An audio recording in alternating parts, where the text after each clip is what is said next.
Hey guys, and welcome back to our Let's Build of a Castle for our Portal Hero series.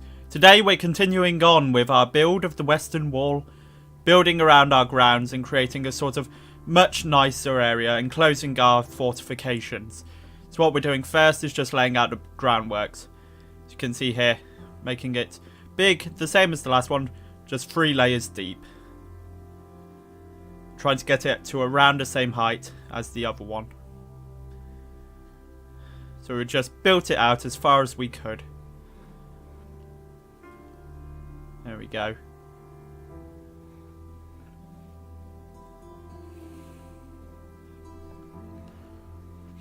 So building in all 3 layers just as the last time and trying to stretch over a larger area. And in between episodes I did manage to just level out the ground quite a bit. So that we could get a much straighter and flush wall with the ground, which I think works very well. And there we go. Adding that layer on top as well, which is always needed.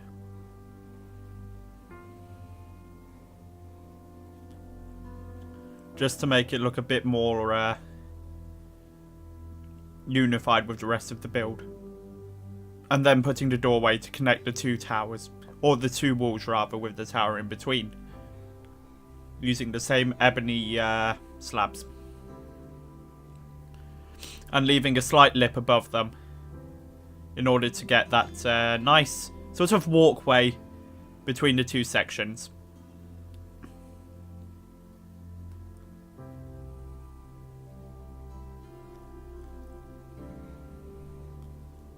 Putting on that little lip at the side with the stone bricks on top so that we don't walk off randomly. I think adding a nice little bit of depth just to the top. There you go. It's working well already. And also leaving a wide enough pathway to walk along and fight along in case any sort of mobs spawn along it. There we go. All done. I've just got to finish the doorway. And then we can focus on extending it over the lake, which is in the middle. Now for this, I thought I would just have a bit of an arch. So I started out by bringing the bridge bit to the very edge of the wall. Trying to make it go as far as possible. And having the walkway just go across as far as I wanted it to before building down on the other side. So there we go. It's getting to night time, so I will need to change that lighting soon. There we go. So now we've got a little bridgeway to go in between, and we'll fill that in later. For now, we're just going to set the basic outline of it. Making it sort of extend across as far as we wanted it to. And sort of putting in a certain height, and then building the wall across again. Now there is a little bit loose at the bottom, but I go in and I fill that in myself. In order to try and make it just look a bit more like it's actually supporting the structure rather than having the ground do it. And then of course extending the wall outwards just to come to the lake side, or the river side rather. Filling in the gaps, so to speak. So just letting it come out as far as I needed to, before just making it flush with the stone bricks at the edge. There we go. And just filling it in all the way down to the water's bed. And there we go. That's the basic outline of that, and we'll fill that in a bit more later. But for now, what we're going to have to do is just extend the wall a bit further out through the trees and the alpines, going through the snow and all of that, just to make it go past the farm so then we can start building across round the back of the castle.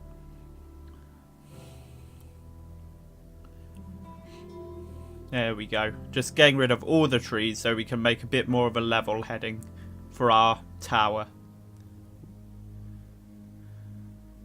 Working quite well.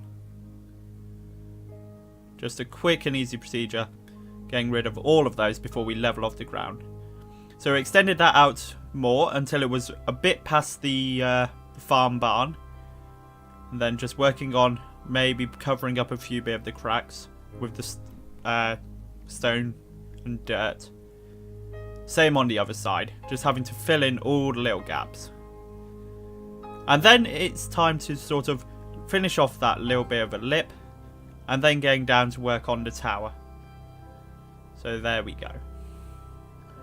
So now we have this big wide area, and we want to decide how big to make our tower. And I decided to make this one about 27 blocks squared, which was quite, you know, a big tower, but I thought it would suit it and look quite good with the rest of the fortifications. So there you go, you can see me just leveling it out to be roughly the same sort of height as the rest of the wall. There we go. Making good use of the excavator and hammers all the while, as well as getting rid of any unnecessary trees. And any trees inside the parameters were just destroyed immediately and covered up. All the while, just making sure to fill in any gaps along the way. Perfect. And the same done along the other side, getting rid of flowers, which for some reason when you place a block down on them, they don't disappear. Why that happens, I have no idea, but it does. And so we just built up the walls, brick by brick, and then filled in the sides again, making it all look sort of as filled in as possible with the edges, and then having to, you know, battle through rain and snow just to get it working. And of course, having to put in the grass just as a really small bottom layer, just to make sure that the ground level inside the tower was all the same height roughly. And again, wanting to get rid of some more trees around it so that when I built it upwards, it wouldn't catch on any trees or anything like that. So there we go. Using the builder's wand just to build up that height. Very quick, very effective. There we go. All filled in. All nice and flush. And there we go. Just last little bits. And one more corner. And then we used the ebony again to create a sort of little floor for it, just to stop the mobs from spawning there. And oh, having trouble with the builder's wand yet again. It happened every time. Multiple times in fact. And I have no idea why. Maybe I'm just crap at using it, but oh well. We just had to get that floor in, and then we could start work on making it layered. So those 3 layers were put in, just for a very sort of efficient looking exterior once I decided to decorate it. But there we go. And a stone brick layer on the very middle. Or rather, on the innermost wall. Again, it's all about the amount of depth you can get into your builds. The more depth you can get, the better.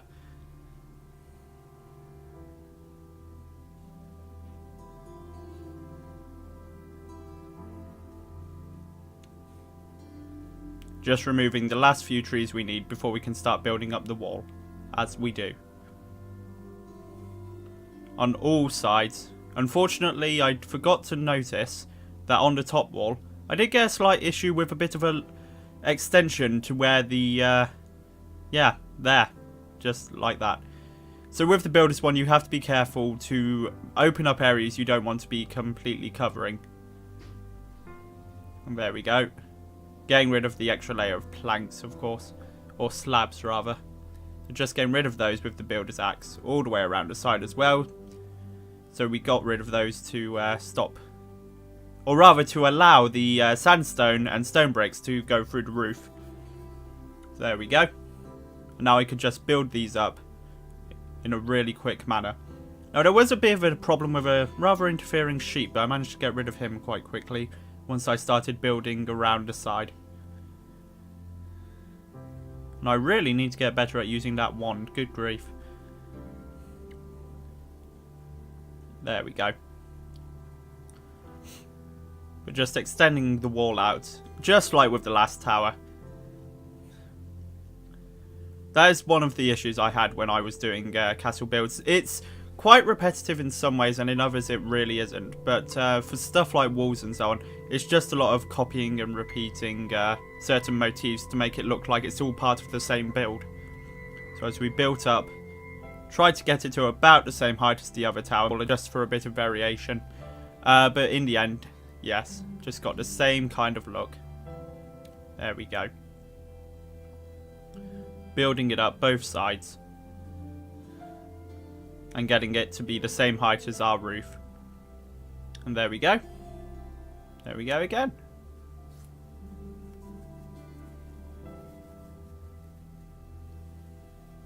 So just building the tower up and up, keeping adding layers, keeping adding height. And then once you've got it to a level that you're happy with, you add the roof lip. There we go.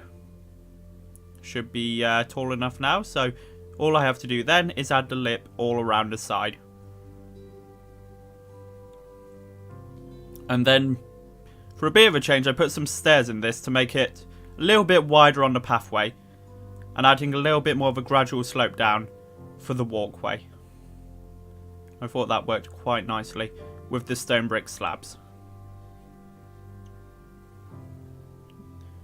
And those were just put along the bottom, just like with the other one. Just extending it out as far as I could. And then using the hammer to get rid of the top layer of slabs, which I created by accident. There we go. So that is the basic tower outline done.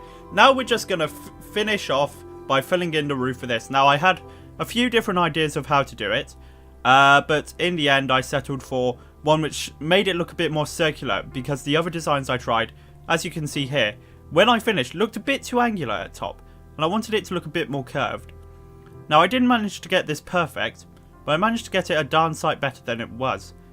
So there we go, you can just see filling in the corners, making it lower as well, and just getting rid of the little bricks which were remaining, and putting in that typical curve, which is always nice to see. There we go. So there we go.